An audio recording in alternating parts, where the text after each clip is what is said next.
এ কল্পনা কল্পনা আইনে মিষ্টি খা মিষ্টি মিষ্টি।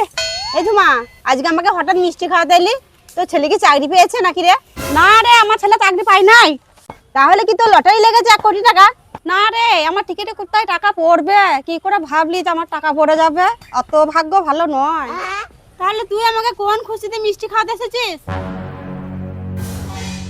তাহলে তুই শোন, আমি একটা যা কাজ পেয়েছি না, তুই যদি 10,000 টাকা দিস সেটা 50,000 টাকা হয়ে যাবে। মানে তুই যত টাকা দিবি না তার 5 ডবল হয়ে যাবে। अच्छा এ ঝুমা তুই কি কথা বলছিস গো? তুই যেটা বলছিস সেটা সত্যি? তাহলে তুই একটু বস, আমি ঘর থেকে ঘুরে আসি।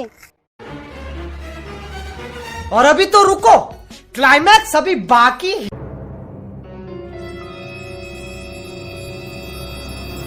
लेकिन एक सेकंड। এই দেখ আমার কাছে 10,000 টাকা আছে, তুই এটা নিয়ে যা, আমার 50,000 টাকা তুই করে এনে দিবি।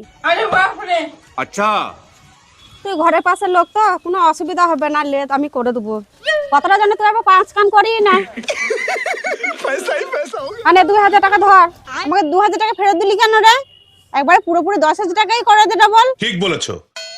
কল্পনা আর মনে করে দেখ তো আমার কাছে কত টাকা ধার নিলি 10 মাস আগে।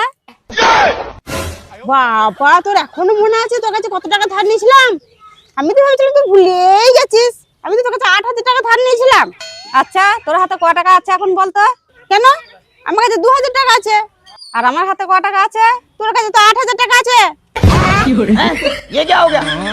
আমি আপনার 8,000 টাকা পেয়ে গেছি। মেয়ে সব কম নাই, বাবা 10,000 টাকা 5 ডবল করবে।